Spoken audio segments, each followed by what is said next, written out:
সাধুবাদ জানাই।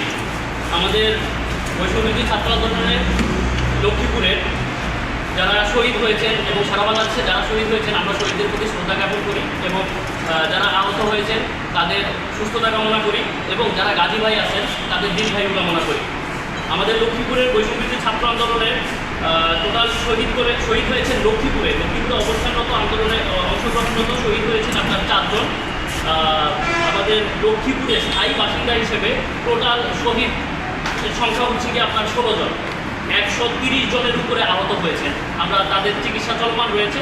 আমরা সরকারি বেসরকারি সহায়তা এবং পৃষ্ঠপোষকতায় তাদেরকে চিকিৎসার ব্যবস্থা করছি। প্লাস আপনার যাদের হচ্ছে কি আপনাদের কিছু বুলেট, তারপরে আরও কিছু ক্রিটিক্যাল প্রবলেম রয়েছে, তাদেরকে আমরা বিদেশে পাঠানোর জন্য সহায়তা দিচ্ছি এবং ঢাকায়ও অনেকে চিকিৎসারত রয়েছে।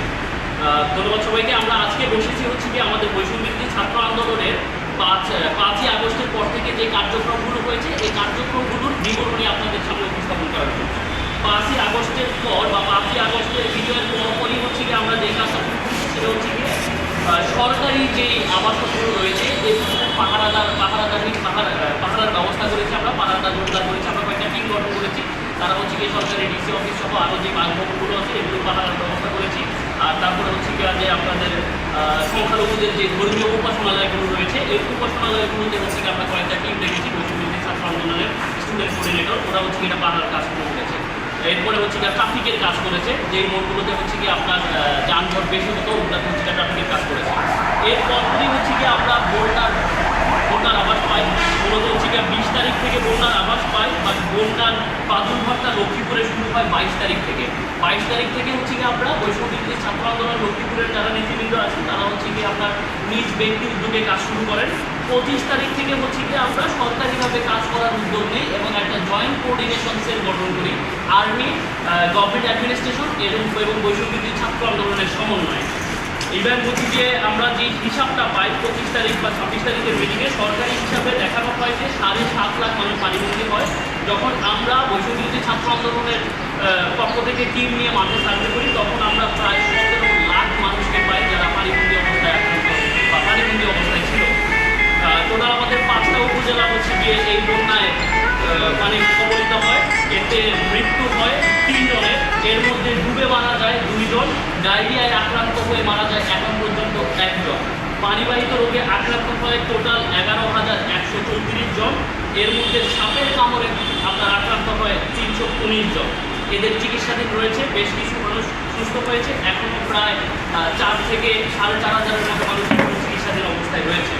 জানমালের ক্ষতি হয় 1,000 আবার ভুল হয়েছে, জানমালের ক্ষতি হয় 1,476 কোটি টাকা। ত্রাণ বিতরণ কার্যক্রম পূর্ণাঙ্গরূপে শুরু হয় 28/8/2024 থেকে, 28 অক্টোবর 2024 থেকে। ইভেন 28/8/2024 আমরা জয়েন্ট কোঅর্ডিনেশন সেলটাকে হচ্ছে কি আরেকটু প্রসারিত করি। সেটাই আমরা করি কি আমরা হচ্ছে কি আপনার সরকারি বেসরকারি যতগুলো দাতব্য প্রতিষ্ঠান রয়েছে তাদের সবাইকে একই ছাতার নিয়ে চলে আসে। বিএসসিসি, রোভার স্কাউট, বিডিপি সহ আরও সরকারি বেসরকারি যত দাতব্য সংস্থা আছে, এনজিও আছে, আমরা সবাইকে এক ছাতার নিচে নিয়ে আসি। আমরা সবাই একসাথে জয়েন্ট কোঅর্ডিনেশনে কাজ শুরু করি।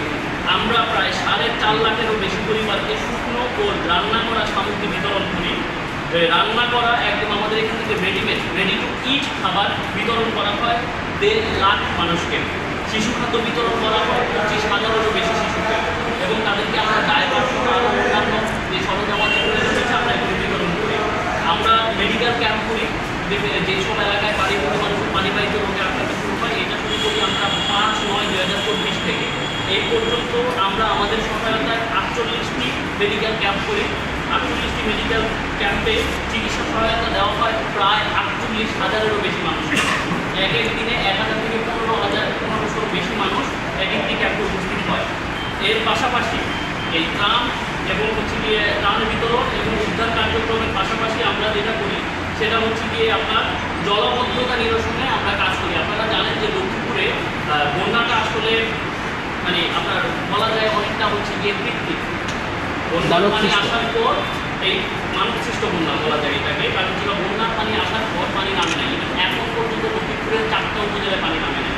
তো আমরা যেটা করি আমরা হচ্ছে গিয়ে এখানে আপনার বেশ কিছু জায়গায় নদী এবং খালগুলোতে অবৈধ বেশ কিছু বাঁধ রয়েছে।